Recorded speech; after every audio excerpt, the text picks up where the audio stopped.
رحمہم اللہ، ان تمام کو دعوت و تبلیغ کے لیے سید احمد رحمۃ اللہ علیہ نے دہلی اور دہلی کے مضافات میں بھیجا۔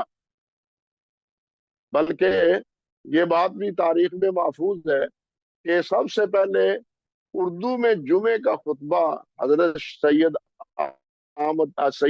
اسماعیل شہید رحمۃ اللہ علیہ نے دیا تھا، اور ان کا خطبہ سننے کے لیے بہت پورے دہلی سے لوگ امڑ آتے تھے اور مسجد بھر جاتی تھی اپنی وسعت کے باوجود، حتیٰ کہ جمعے کے بعد پھر حضرت مولانا عبدالحی بڈھانوی رحمۃ اللہ علیہ وہ واز فرماتے تھے، اور اتنا ہجوم ہوتا تھا، عصر تک ان کا آواز ہوتا۔ تاریخ میں لکھا ہے کہ عصر کی نماز کے وقت صفوں کو، ایک صف کو دو صفیں بنا دیا جاتا، اور کہا جاتا کہ اگر آپ زمین پر سجدہ نہیں کر سکتے، اگر آپ زمین پر سجدہ نہیں کر سکتے تو دوسرے آدمی کی کمر پر سجدہ کر لیں۔ یہ کیفیت تھی ان کے واز کے اندر سامعین کی، اللہ اکبر کبیرہ۔ اور حضرت اسماعیل شہید رحمۃ اللہ علیہ نے تو بازاروں میں بازاروں میں بھی خطبات دیے، واز فرمائے، بازاروں میں ہی نہیں بلکہ معروف بات ہے طوائف میں بھی جا کے، اللہ معاف فرمائے، جو برا دھندا کرتی تھی ان کے پاس جا کے بھی حضرت شہید رحمۃ اللہ علیہ نے دین کی دعوت دی، اور انہیں اس بری خصلت سے بچا کے مسلمانوں کے ساتھ ان کے نکاح کروائے۔ اور یہ پہلا واقعہ ہے جو دہلی میں واقعہ ہوا، حضرت اسماعیل شہید رحمۃ اللہ علیہ انہوں نے بازاروں میں کھڑے ہو کے واز کی، حتیٰ کہ جو میلے ہوتے تھے اس وقت دہلی میں، ان میلوں میں بھی جا کے حضرت شاہ صاحب رحمۃ اللہ علیہ نے دعوت و تبلیغ کی۔ پھر اسی طرح شاہی دربار میں جا کے حضرت شاہ صاحب رحمۃ اللہ علیہ نے دعوت دی۔ تو یہ دعوت کا وہ آغاز اور ابتدائی دور ہے جو حضرت سید احمد شہید رحمۃ اللہ علیہ کے وہ رسا کہنا چاہیے، یا ان کے جانشین کہنا چاہیے، یا ان کے تربیت یافتہ اور کے تلامذہ کہنا چاہیے، جنہوں نے دعوت کا آغاز بر صغیر میں کیا۔ اور یہی دعوت کا آغاز پھر آگے حضرت مولانا سید نذیر حسین محدث دہلوی رحمۃ اللہ علیہ، جو شیخ الکل رحمۃ اللہ علیہ کے لقب سے معروف ہیں، انہوں نے اور ان کے تلامذہ نے کیا، اور بلکہ خود حضرت میاں نذیر حسین رحمۃ اللہ علیہ نے اہتمام کیا صبح کی نماز کے بعد درس کا، اور اس کے بعد پھر پورے بر صغیر میں ان کے تلامذہ وہ صبح کی نماز کے بعد باقاعدہ درس دینا شروع کر دیا انہوں نے بھی۔ یعنی اس کی ابتدا بھی حضرت میاں صاحب رحمۃ اللہ علیہ نے کی، اور حضرت میاں صاحب رحمۃ اللہ علیہ کے تلامذہ میں حضرت مولانا غلام رسول کیا میاں سنگھ، یہ میاں سنگھ گجرانوالہ کے پاس ہے، وہاں کے یہ حضرت مولانا غلام رسول رحمۃ اللہ علیہ تھے۔ انہوں نے اور حضرت مولانا سید عبداللہ غزنوی رحمۃ اللہ علیہ نے 1857 میں اس غدر کے دور میں، یعنی اس ہنگامے کے دور میں، حضرت میاں صاحب رحمۃ اللہ علیہ سے صحیح بخاری کا درس لیا تھا، دونوں اکٹھے تھے، اللہ اکبر۔ اور اسی طرح حضرت مولانا محمد ابراہیم آروی رحمۃ اللہ علیہ، جن کے بارے میں سید سلیمان ندوی رحمۃ اللہ علیہ نے سیرت شبلی میں لکھا ہے کہ مولانا ابراہیم آروی رحمۃ اللہ علیہ ہیں جنہوں نے جو واز فرماتے اور اس واز میں خود بھی روتے اور لوگوں کو بھی رلاتے، اللہ اکبر کبیرہ، نماز میں بھی داروں کے تار روتے۔ آپ کو معلوم ہونا چاہیے کہ یہ حضرت مولانا ابراہیم آروی کے بارے میں مولانا نے لکھا ہے کہ سب سے پہلے بر صغیر میں اقامتی مدرسہ مولانا ابراہیم آروی رحمۃ اللہ علیہ نے اس کی ابتدا کی تھی، اقامتی مدرسہ جس کے کھانے پینے کا انتظام مدرسے کے ذمہ ہوتا تھا، ورنہ پہلے مدارس میں کیا ہوتا تھا، طالب علموں کی روٹی گھروں میں لگا دی جاتی تھی اور گھروں میں جا کے وہ کھانا کھا کے آتے تھے، لیکن اس قسم کے مدرسے کی ابتدا حضرت مولانا محمد ابراہیم آروی رحمۃ اللہ علیہ نے کی ہے۔ اور مولانا ابراہیم جس وقت حرمین کی زیارت کے لیے گئے ہیں، یہ بات بھی عجیب ہے، اس وقت ان کی نماز کو دیکھ کے اللہ اکبر. مولانا جدے کے رئیس شیخ محمد نصیف رحمت اللہ علیہ وہ آل حدیث ہوئے تھے. ان کی نماز کو دیکھ کے یہ نماز پڑھتے اور زاروں قطار روتے. یہ پوچھتے مولانا نصیف صاحب یہ آئے ہیں ہندوستان سے، کیا وہاں سے کوئی کسی عزیز کی وفات کی خبر پہنچی ہے؟ اللہ اکبر. تو ساتھی بتلاتے نہیں، اللہ کی خشیت، اللہ سے محبت کی وجہ سے یہ نماز میں اس طرح روتے ہیں. ان کی نماز کو دیکھ کے شیخ نصیف آل حدیث ہوئے تھے. یہ تھے مولانا ابراہیم آروی، محمد ابراہیم آروی، جو حضرت میاں صاحب رحمۃ اللہ علیہ کے شاگرد تھے. اسی طرح مولانا غلام رسول کیرا میاں سنگھ والے، یہ جہاں بھی درس دیتے، جہاں واز فرماتے، ہندو ہوں یا سکھ، خاصی تعداد وہ مسلمان ہو جاتی. حتیٰ کہ ان کے سوانح نگاروں نے لکھا ہے کہ سکھوں نے وقت کی حکومت کو یہ پیشکش کی، یعنی یہ دعوت کی کیس دائر کیا کہ جناب مولانا غلام رسول کو واز سے روکا جائے، ہماری اولادوں کو یہ مسلمان بنا رہے ہیں، جہاں واز کرتے ہیں وہاں ہمارے مسلمان کافی تعداد میں مسلمان ہو جاتے ہیں. تو مولانا غلام رسول رحمۃ اللہ علیہ کا واز، مولانا ابراہیم محمد ابراہیم آروی رحمۃ اللہ علیہ کا واز، اسی طرح حافظ محمد لکھوی رحمۃ اللہ علیہ جو حضرت میاں صاحب کے شاگرد تھے، ان کا واز اور ان کا مدرسہ، اور اسی طرح حضرت مولانا عبداللہ استاد الاساتذہ جن کا لقب تھا، جو بعد میں آل حدیث ہوئے تھے، حضرت مولانا عبداللہ غازی پوری رحمۃ اللہ علیہ، اور مولانا محمد سعید بنارسی رحمۃ اللہ علیہ، امام محمد حضرت مولانا حافظ عبد الوہاب صاحب رحمۃ اللہ علیہ، حضرت مولانا عبد الحق ملتانی رحمۃ اللہ علیہ، حضرت مولانا عبد الحق ملتانی رحمۃ اللہ علیہ، اور اسی طرح مولانا عبد الغنی بنارسی رحمۃ اللہ علیہ، اور مولانا عبد الغنی بنارسی رحمۃ اللہ علیہ کے صاحبزادے حضرت مولانا ابو القاسم بنارسی رحمۃ اللہ علیہ، یہ سب حضرت میاں صاحب کے شاگرد تھے. ہم تو اپنے اکابر کا نام بھی بھول گئے ہیں آج، اللہ ہمیں سمجھ دے. چند حضرات کا نام آتا ہے، حضرت مولانا شیخ الاسلام فاتح قادیان مولانا صلاح اللہ رحمۃ اللہ علیہ کا، حضرت مولانا محمد ابراہیم سیالکوٹی کا، حضرت مولانا محمد داود غزنوی کا، رحمہم اللہ، ان کے نام آتے. باقی جو ہمارے اسلاف ہیں اور ان کی جو خدمات ہیں ان کو تو ہم نے بالکل بلا ہی دیا، ان کے ناموں کو بھی بلا دیا. اللہ تعالی ہمیں سمجھ عطا فرمائے. حضرت مولانا عبداللہ غازی عبدالعزیز رحیم آبادی جو حسن البیان کے مصنف ہے، یہ بھی دیکھیے کہ حضرت مولانا عبدالعزیز رحیم آبادی، یہ انہوں نے ان کے والد صاحب عظیم آباد میں انہوں نے اپنا ایک ذاتی مدرسہ بنایا تھا جس میں 50 طالب علموں کی کفالت وہ اپنے گھر سے کرتے تھے، اور ان کے خدمات بھی، ساری ضروریات کی کفالت بھی ان کے والد مولانا عبدالعزیز رحیم آبادی رحمۃ اللہ علیہ کے کرتے تھے.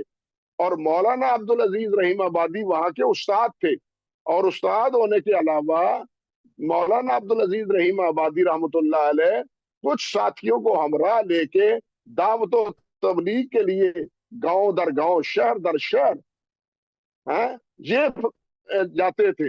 اور ان علماء جو ان کے ہمراہ ہوتے تھے ان کا خرچ بھی حضرت مولانا عبدالعزیز رحیم آبادی رحمۃ اللہ علیہ برداشت کرتے تھے.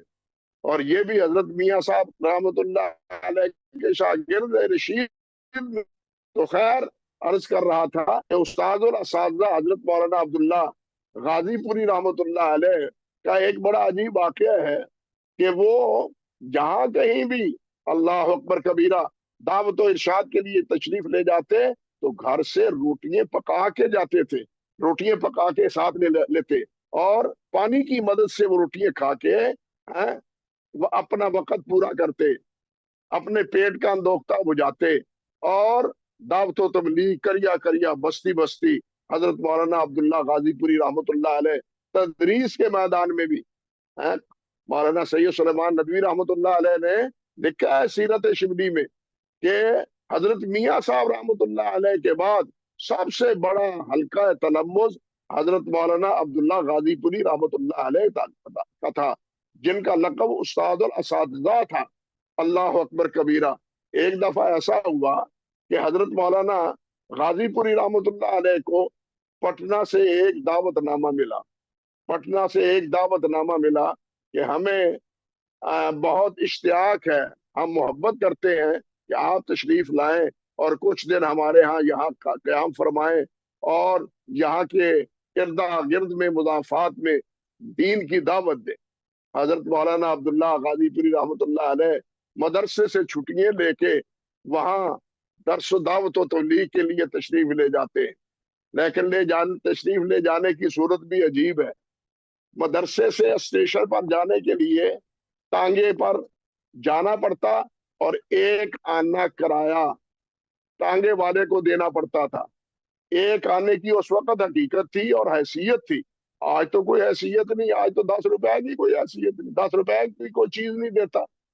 لیکن مولانا رحمت اللہ علیہ کو ساتھی جب آپ وداع کرنے کے لیے جاتے طلبا، وہ کہتے جی ہم کرایہ ادا کر دیتے ہیں، آپ بیٹھے ٹانگے میں، لیکن حافظ صاحب رحمت اللہ علیہ پیدل جاتے اسٹیشن تک، اور 1 روپیہ، 4 آنے، یہ جو کرایہ ہوتا تھا نا، اللہ معاف فرمائے، وہ جو کرایہ ہوتا تھا جانے کا، ایک آنا وہ کرایہ راستے میں کسی فقیر کو دے دیتے۔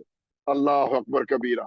تو حضرت مولانا غازی پوری رحمت اللہ علیہ اسی طرح پٹنہ تشریف لے گئے۔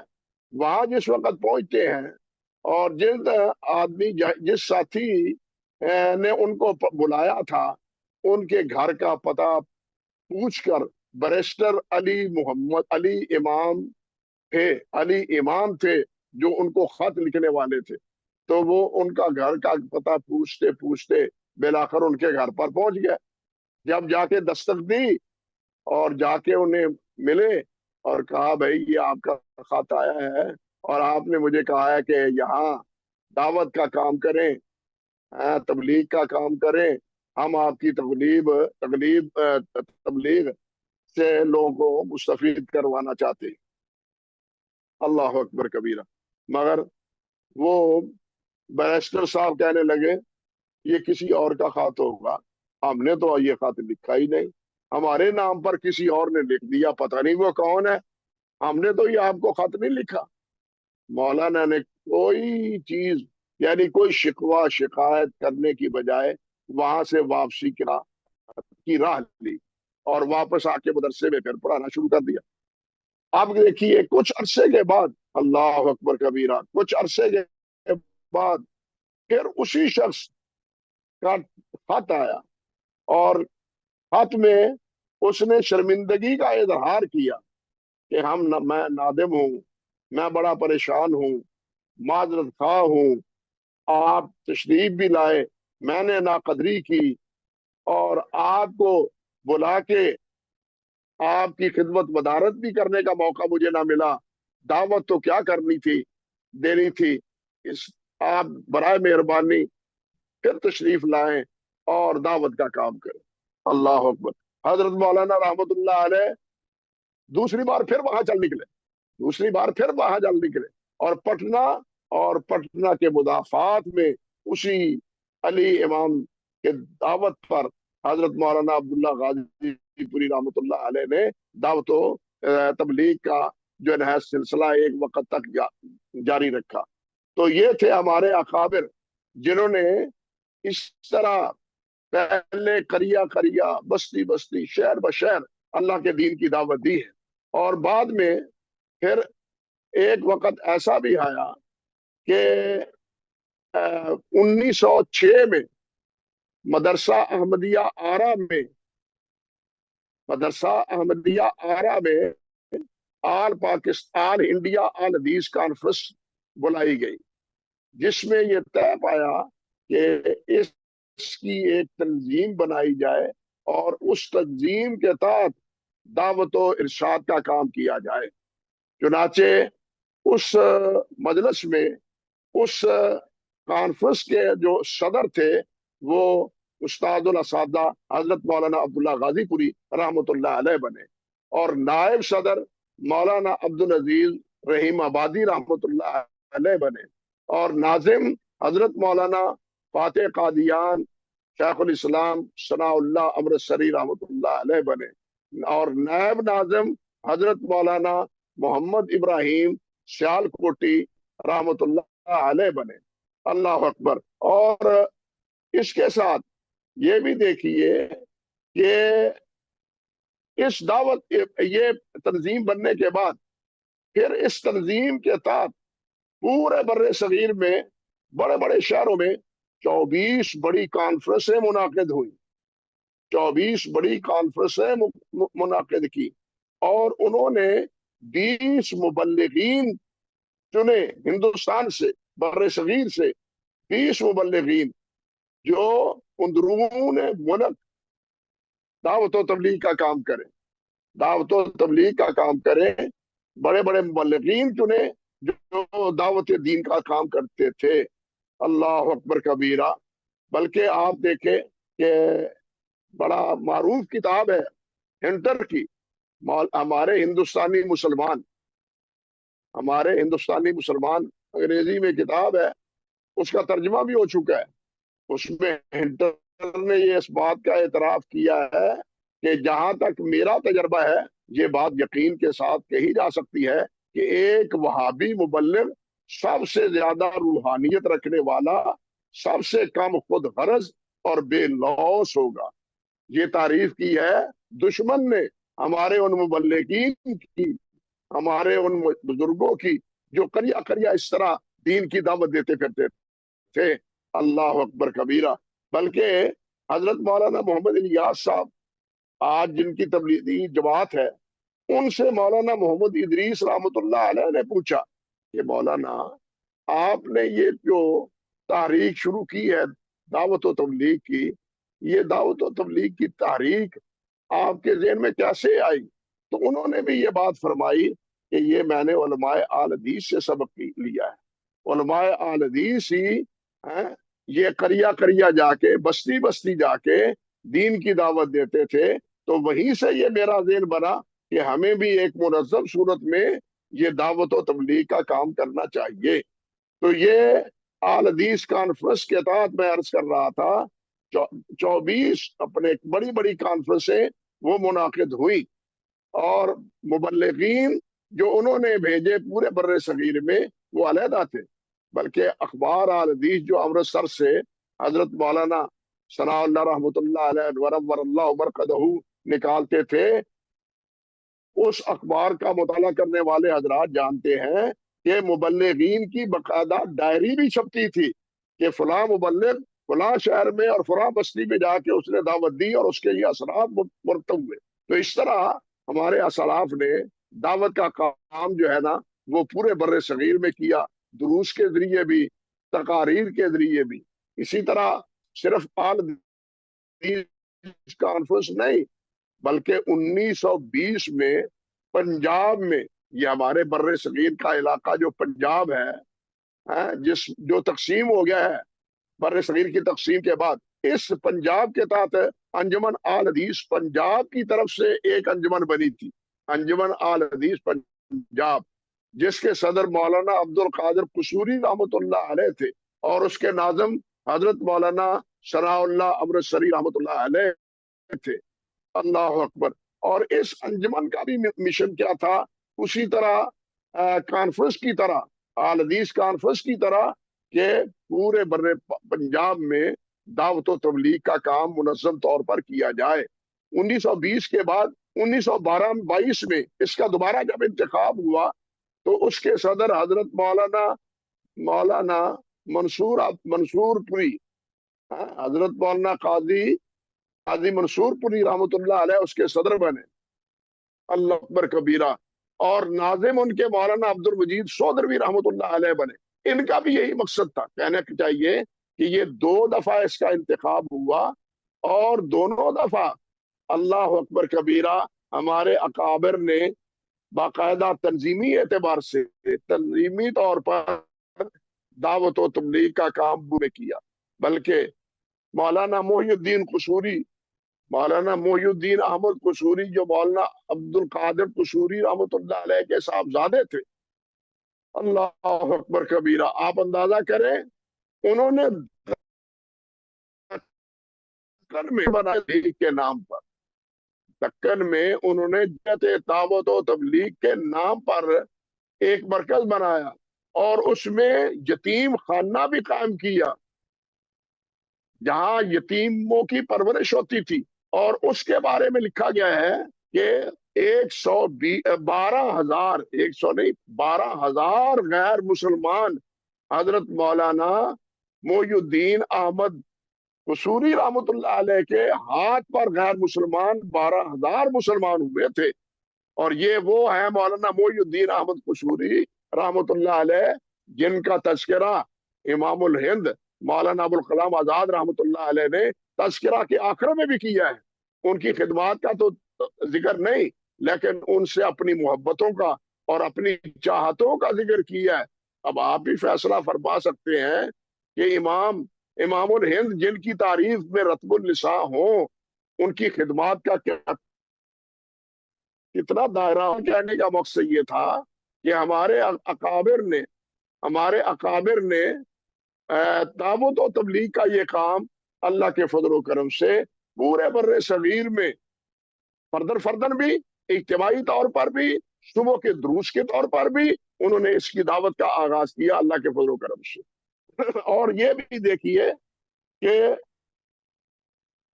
جو بات مجھے سمجھ آتی ہے، یہ اللہ تعالیٰ کی تقدیر یا اللہ ذوالجلال والاکرام کا فیصلہ ہوتا ہے۔ ہم دیکھتے ہیں ابتدائی دور میں یہ ہمارے مولانا ابراہیم عربی رحمۃ اللہ علیہ، حضرت مولانا عبد الرحیم عظیم آبادی رحمۃ اللہ علیہ، اور ان کے ساتھ حضرت استاد الاساتذہ عبداللہ غازی پوری رحمۃ اللہ علیہ، ان کا دعوت و تبلیغ کا ابتدائی دور ہے حضرت میاں صاحب کے رحمۃ اللہ علیہ کے تلفظہ میں۔ اور آل حدیث کانفرنس جس وقت منعقد ہوئی ہے اور اس کے یہ حضرات امیر بنے ہیں حضرت مولانا عبداللہ غازی پوری رحمۃ اللہ علیہ، تو آپ اندازہ کریں کہ دعوت و تبلیغ کے لیے یہ 3 حضرات نکلے ہیں، حضرت غازی پوری صاحب، حضرت مولانا سیالکوٹی رحمۃ اللہ علیہ، حضرت مولانا ابراہیم سیالکوٹی رحمۃ اللہ علیہ، حضرت مولانا ثناء اللہ امرتسری رحمۃ اللہ علیہ، اور ان کے ساتھ حضرت مولانا عبداللہ غازی پوری رحمۃ اللہ علیہ۔ اللہ اکبر۔ اور یہ سارے مولانا عبد الرحیم، مولانا عبد العزیز رحیم آبادی رحمۃ اللہ علیہ، اور انہوں نے یہ سارا سفر یعنی بنگال سے لے کے پنجاب تک کا یہ سارا سفر یہ بیل گاڑیوں پر، اس وقت تصور نہیں تھا جو اس وقت راستے ہیں، گاڑیاں ہیں، ریل ہے اور انواع اقسام کی سواریاں ہیں۔ اس وقت تو وہ سفر یا اونٹوں پر ہوتا تھا یا گھوڑوں گدوں پر ہوتا تھا یا بیل گاڑیوں پر ہوتا تھا۔ تو ان 3 حضرات نے، مولانا رحیم آبادی نے، مولانا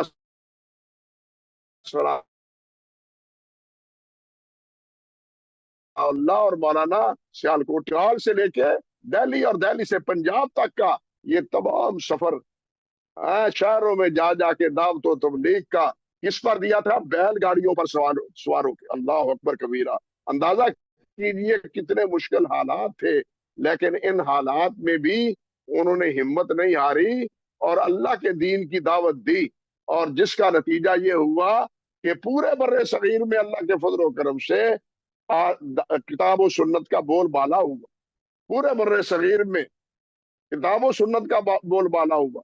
قریہ اور بستی بستی مدارس بنے، اور مدارس میں پھر یہی دعوت و تبلیغ کا، اور مساجد میں بھی دعوت و تبلیغ کا کام جو ہوا۔ اور یہاں یہ دیکھیے دعوت و تبلیغ کے بعد دوسرا کام مناظروں کا ہے باہم آپس میں، اور یہ وہ پرآشوب دور تھا، اللہ اکبر کبیرہ، کہ ایک طرف مسلمانوں سے عیسائیوں نے، انگریزوں نے، یورپ نے حکومت چھینی تھی، اور اس وقت عیسائی مشنریاں حکومت کی سرپرستی میں بر صغیر میں آ کے افریقہ کی طرح بر صغیر کے مسلمانوں کو بھی عیسائی بنانے پر تلی ہوئی تھی۔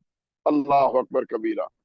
اللہ سبحانہ و تعالی کروڑا رحمتیں فرمائے ہمارے ان اسلاف پر، ہمارے ان اکابر پر، جنہوں نے ان کو ہر میدان میں شکست دی، اور ہر میدان میں اللہ ذوالجلال والاکرام نے ان حضرات کو فتح یاب فرمایا اور کامیاب اور کامران کیا۔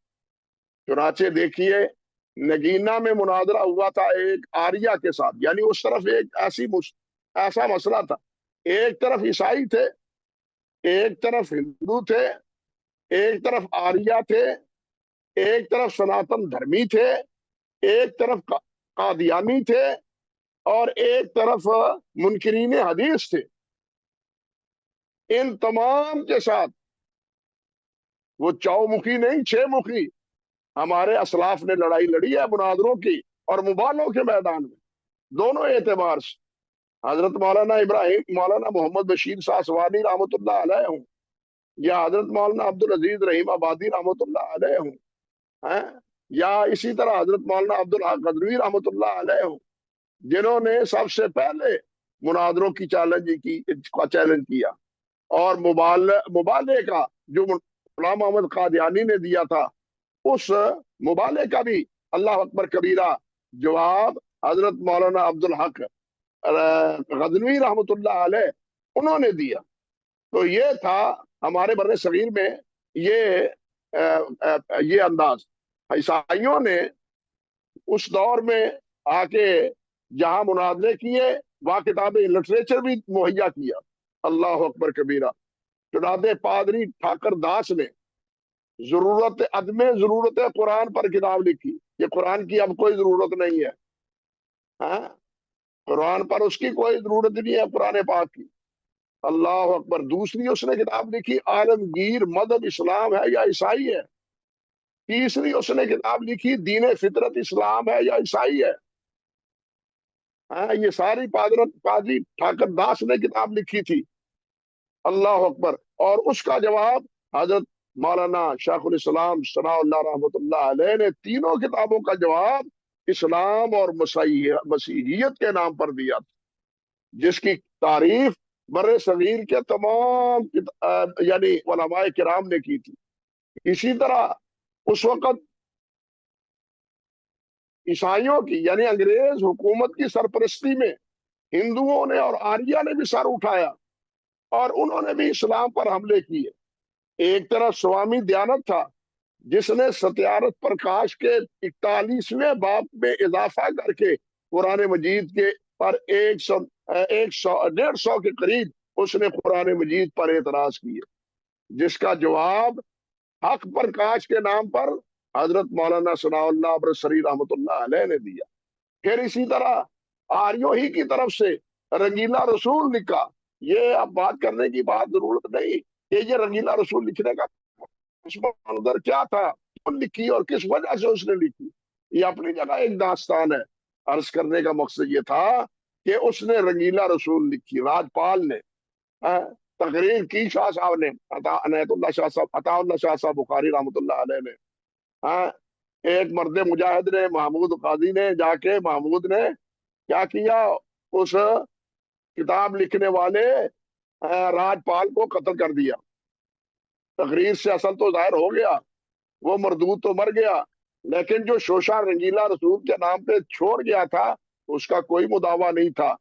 اس کا مداوع بھی اگر کیا ہے پورے بر صغیر میں تو حضرت مولانا ثناء اللہ ابرسری رحمۃ اللہ علیہ نے کیا ہے۔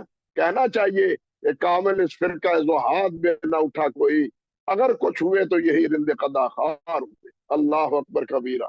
اسی طرح ایک وقت یہ آیا کہ گوجرا والا کے ایک صاحب جو پہلے عبد الغفور تھے، وہ آریہ بنے، اور آریہ بننے کے بعد انہوں نے ترک اسلام لکھی۔ اسی طرح اس نے ایک کتاب تہذیب الاسلام لکھی، ایک کتاب اس نے نقل اسلام لکھی۔ اللہ، یہ 3 کتابیں اسلام کی تردید میں اس نے، عبد الغفور نے جو بعد میں دھرم پال بنا، اس نے لکھی، اور ان تینوں کتابوں کا جواب حضرت مولانا ثناء اللہ رحمۃ اللہ علیہ نے پہلی کتاب کا جواب ترک اسلام، تہذیب الاسلام کا جواب تغلیب الاسلام، اور نقل اسلام کا جواب تمر الاسلام کے نام سے حضرت مولانا ثناء اللہ رحمۃ اللہ علیہ نے کی۔ بلکہ یہ بھی حقیقت ہے کہ یہی غازی محمود غازی کہنا چاہیے کہ عبد الغفور جو پہلے دھرم پال تھا، اس نے ایک شادی کی، جب مسلمان ہوا ایک شادی کی، شادی کرنے کے بعد وہ پریشان ہوا کہ کیا میرا نکاح بھی درست ہے یا نہیں درست۔ اس نے ایک خط لکھا علماء کی طرف، کسی نے جواب نہیں دیا۔ حضرت مولانا قاضی سلیمان منصور پیری رحمۃ اللہ علیہ نے اس کے خط کا جواب دیا، اور اس نے کتاب لکھی ہے خود، اس کے نے بعد میں اپنا نام رکھا ہے غازی محمود دھرم پال۔ اس کی کتاب چھپی ہے داستان غم کے نام سے۔ داستان غم میں یہ 1280 صفحے کی یہ کتاب ہے۔ اس کتاب میں اس نے لکھا ہے کہ جناب قاضی صاحب رحمۃ اللہ علیہ کے جواب کو پڑھ کے میں مسلمان ہوا ہوں، اسلام کو قبول کیا ہے۔ تو یہ بھی صلہ اور یہ بھی برکت کس کی ہے؟ علماء، ہمارے علماء اہل حدیث کی ہے رحمہم اللہ۔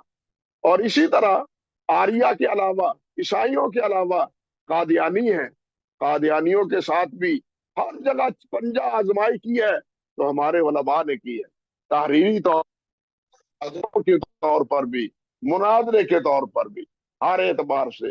لیکن اس کی تفصیل پھر ایک تفصیل طلب مسئلہ ہے۔ میں پہلے ہی تھکا باندھا ہوں، صبح سے طبیعت خراب تھی، پڑھانے کے بعد اور خراب ہو گئی۔ اب انہی باتوں پر، ٹوٹی پھوٹی باتوں پر اور بے ربط سی باتوں پر میں اکتفا کر کے آپ سے کرام ہمارے ان تمام اسلاف کی خدمات کو قبول فرمائے اور ہمیں بھی کچھ کام کرنے کی توفیق دے۔ ہم یہ نہ کہیں کہ پدرم سلطان بود، ہم یہ اسی بار کھانے نہ رہیں، بلکہ خود بھی کچھ کر کے دکھائیں۔ اور ہمیں چاہیے کہ اللہ کے دین کی دعوت کو عام کریں، دعوت کو عام کریں۔ اور یہ بلا خوف تردید کہہ سکتا ہوں کہ یہ جو اللہ ذوالجلال والاکرام نے اپنے پیارے پیغمبر علیہ السلام سے فرمایا ہے کہ قل علی بصیرۃ انا ومن اتبعنی، کہ میں اور میرے تابع دار یہی دعوت دیتے ہیں کہ لوگوں ایک اللہ کی عبادت کرو، ایک اللہ کو پکارو، ایک اللہ کے ساتھ جڑ جاؤ، ایک اللہ کے ساتھ مل جاؤ۔ یہ دعوت آج اگر ہے تو صرف اہل حدیث کے پاس ہے۔ ہم کسی کی شخصیت، کسی بزرگ، کسی امام، کسی حضرت، کسی شیخ، اس کی دعوت نہیں دیتے، ان سے جڑنے کی دعوت نہیں دیتے۔ ہم دعوت دیتے ہیں اللہ سے جڑنے کی اور اللہ کے رسول حضرت محمد رسول اللہ سے جڑنے کی۔ حافظ ابن تیمیہ ابن قیم رحمۃ اللہ علیہ نے ایک جگہ بڑی خوبصورت بات کہی ہے، کہتے ہیں اصل بات تو دعوت یہ ہے کہ توحید مرسل بھی ہو اور توحید مرسل ہو، کہ جس نے بھیجا ہے اس کی توحید اور جس کو بھیجا ہے اس کی توحید۔ اللہ اکبر کبیرہ، جس کو بھیجا ہے اس کی توحید، بھیجنے والے کی توحید، اور حضرت محمد رسول اللہ صلی اللہ علیہ وسلم ان کی توحید، ان کی توحید کیا مطلب؟ وہی ہمارے ہادی ہیں، ہمارے مرشد ہیں، وہی رہنما ہیں، انہی سے ہمیں اللہ کی کتاب ملی ہے۔ اللہ کی کتاب بھی انہی کے ذریعے سے ملی ہے، کسی اور واسطے سے نہیں ملی۔ اس لیے اول و آخر ہماری رہنمائی کتاب و سنت کے ذریعے ہی ہمیں ہو سکتی ہے، کسی اور کتاب سے نہیں۔ حضرت علی رضی اللہ تعالیٰ عنہ کا فرمان ہے، وہ فرماتے ہیں کہ جس کو قرآن مجید جس کی ہدایت کے لیے ذریعہ نہیں بنتا، پھر دنیا کی کوئی کتاب اس کو ہدایت نہیں دے سکتی۔ اللہ سبحانہ و تعالیٰ اسی کتاب کے ساتھ ہمیں وابستہ رکھے، اپنے حبیب حضرت محمد رسول اللہ صلی اللہ علیہ وسلم کا تابع دار بنائے، اور آپ ہی کی مشن کو عام کرنے کی ہمیں توفیق عطا فرمائے۔ اقول قولی ھذا استغفر اللہ لی ولکم ولسائر المسلمین۔